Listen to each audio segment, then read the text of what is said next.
video I have entitled, You Just Wait Till Your Father Gets Home. It addresses Gospel Writer 2's 10th and 11th Kingdom of Heaven parables. The writer grouped these two parables together in his writing. You will hear the ancient writer threaten his reader again in both parables. Parable 10 is not found in the writing of other Gospels. Parable 11 is found in Gospel Writer 3's work, where no threat is expressed. We will continue to refer to these writings as Gospel 1, Gospel 2, Gospel 3, and Gospel 4. We will not use the names Mark, Matthew, Luke, and John. These names were added in subsequent centuries by individuals as they hand-copied the text. All four Gospel writers wrote anonymously, long after Jesus died. We will keep a watch on many things. We are looking at how the stories were grouped in each Gospel. And we are asking ourselves, which stories do the Gospel writers share in common? Likewise, we want to know if the shared stories are substantially different or substantially the same. Finally, is there a pattern? That is, does the writer appear to have an axe to grind?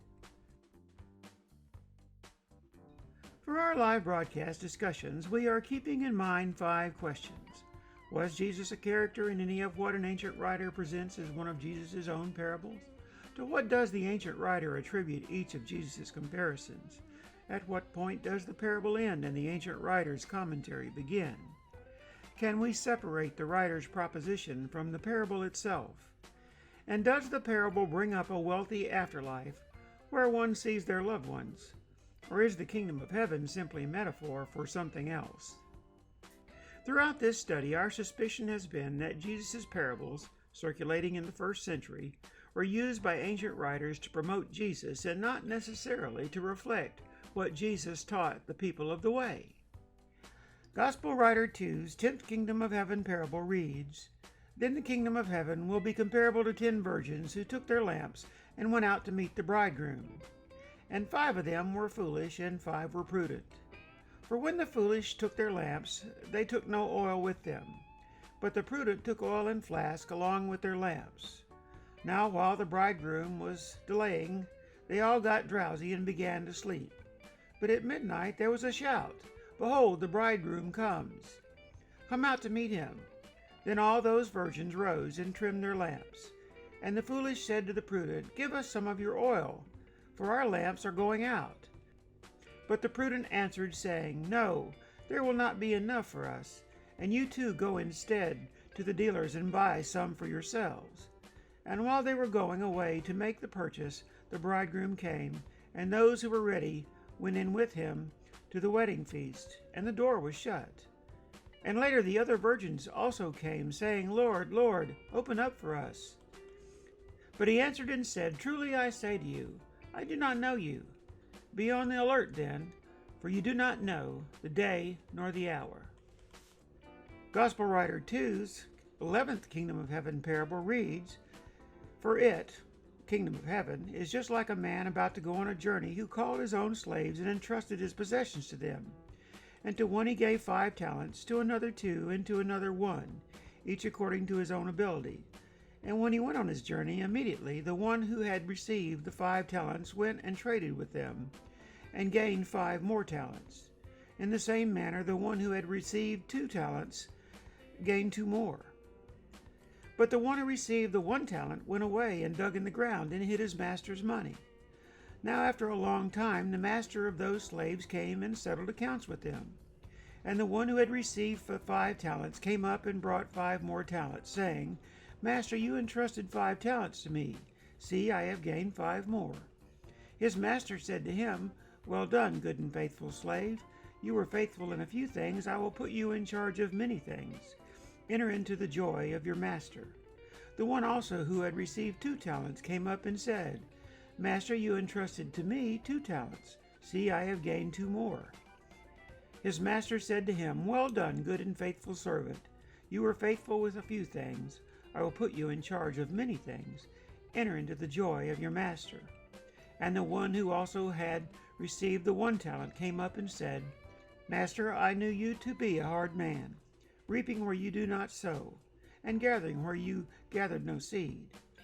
And I was afraid, and I went away and hid your talent in the ground. See, You have what is yours." But his master answered him and said, "You wicked, lazy slave, you knew that I reap where I did not sow, and gather where I scattered no seed. Then you ought to have put my money in the bank, and on my arrival I would have received my money back with interest. Therefore take away the talent from him, and give it to the one who has the 10 talents. For to everyone who has shall more be given, and he shall have in abundance. But from the one who does not have, even what he does not have shall be taken away. And cast out the worthless slave into the outer darkness. In that place there shall be weeping and gnashing of teeth." Gospel writer 3's same parable reads, "And while they were listening to these things, he went on to tell a parable, because he was near Jerusalem, and they supposed that the kingdom of God was going to appear immediately. He said, therefore, a certain nobleman went to a distant country to receive a kingdom for himself, and then return. And he called 10 of his slaves, and gave them 10 minas, and said to them, 'Do business with this until I come back.' But his citizens hated him, and sent a delegation after him, saying, 'We do not want this man to reign over us.' And it came about that when he returned, after receiving the kingdom, he ordered that these slaves, to whom he had given the money, be called to him, in order that he might know what business they had done.